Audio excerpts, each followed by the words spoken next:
American observers watched the shelling of Nazi positions in Salerno, a town in the path of the American advance in southern Italy.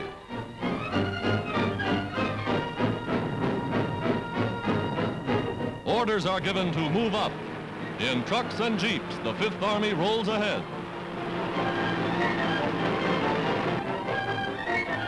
The twisted wreckage of powerful German Mark IV tanks lines the route of the Nazi retreat. Now the Americans occupy Salerno. Carefully, they search for snipers, still concealed in the ruins of demolished streets.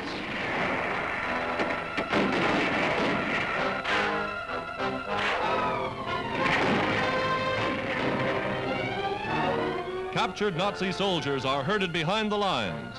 In accordance with international law, one is questioned by an intelligence officer. All find United States Army rations a welcome treat.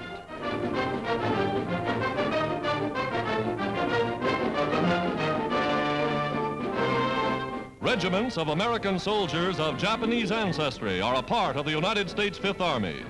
Born in Hawaii, they're intensely loyal to the land of their birth.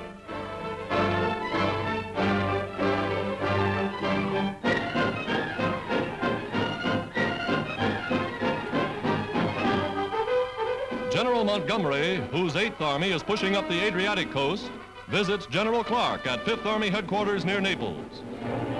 Monte Corvino's important airfield is captured, still littered with Nazi planes that never got off the ground. Junker transports and Messerschmitts, not quite so formidable now.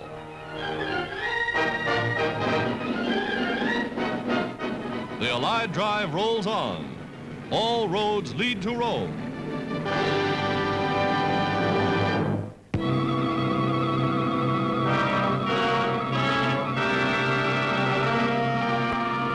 Above the wild Assam mountains of northern Burma, rescue planes search for 20 men forced to parachute from a China-bound transport.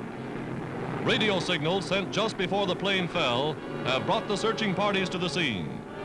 They sight the lost men in a clearing below, a remote village 6,000 feet up in the mountains. Food and medical supplies are dropped by parachute. A doctor and 2 medical corpsmen also are landed by parachute to give first aid to the marooned men.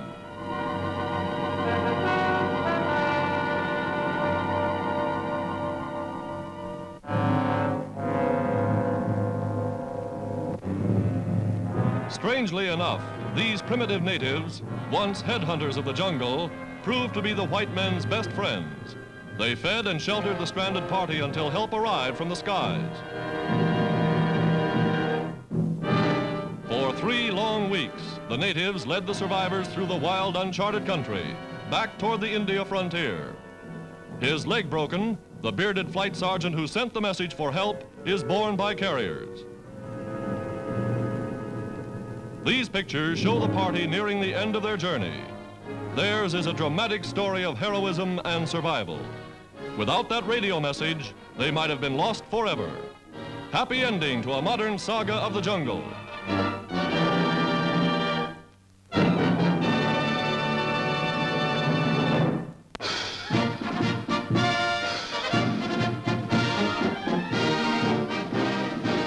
Up New York's Fifth Avenue, 25,000 Americans of Polish descent parade in honor of General Pulaski, Polish hero of the American Revolution.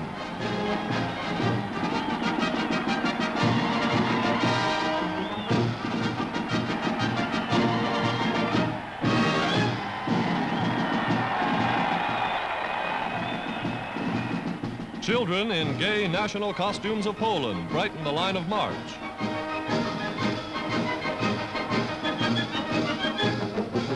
Governor Dewey and the Polish ambassador review the annual procession as patriots march in the cause of freedom.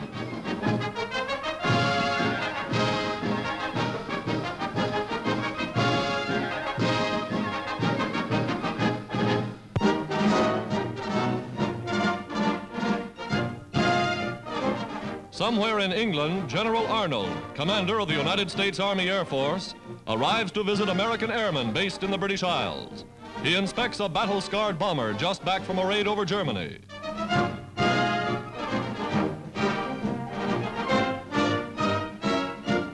Also here is Captain Clark Gable, veteran of 10 raids over Europe.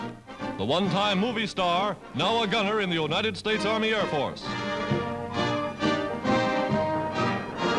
Near Detroit, Michigan, the first practical helicopter is brought to be placed in the museum of Henry Ford, the gift of inventor Igor Sikorsky.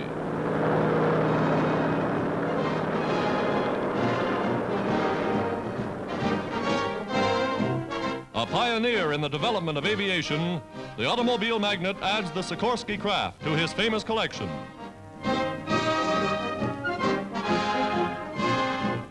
Near New York City, the Princess Martha of Norway comes with her 3 children to dedicate a Norwegian naval training station. Sailors of Norway's vast merchant fleet are greeted by the princess. Her small son and 2 daughters look on with pride as their mother, in the name of the king, decorates Norwegian officers for gallantry in action.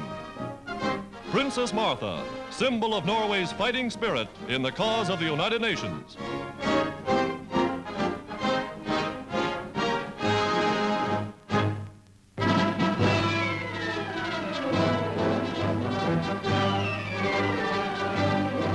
The first Yugoslav units trained by the United States Army Air Force, with Liberator bombers they'll fly in combat, receive their wings and are presented to President Roosevelt.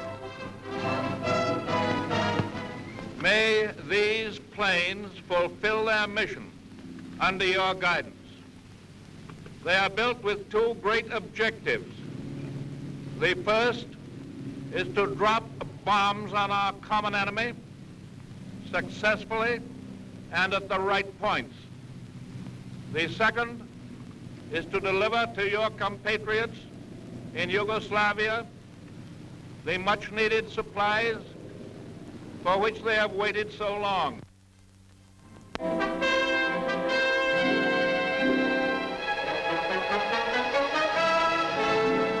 Deadly P-38 Lightning fighters form a protective covering for Allied bombers of the South Pacific Air Force as they roar in to destroy a Japanese air base on the north coast of New Guinea.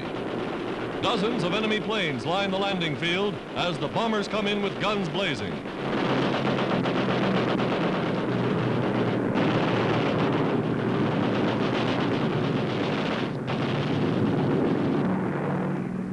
Striking miles to the east, another group hits installations at Nubia and Hansa Bay.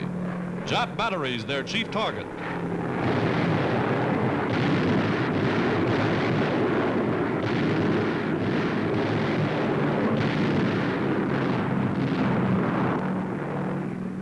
Now, low-flying B-25s unload tons of delayed action bombs.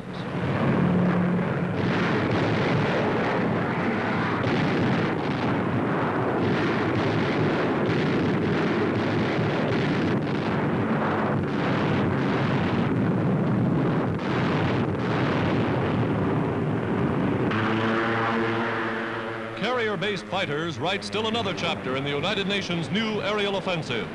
Smoking ruins of Jap installations on the Gilbert Islands attesting to the accuracy of their fire.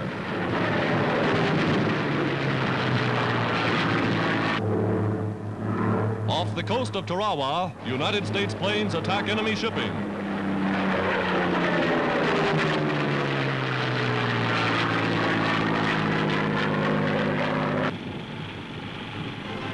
Back to their carriers go the American planes.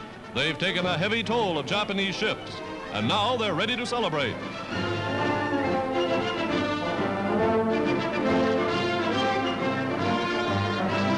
Even in wartime, the crossing of the equator finds the traditional King Neptune still holding court. The sailorman's sense of humor taking time out from the war.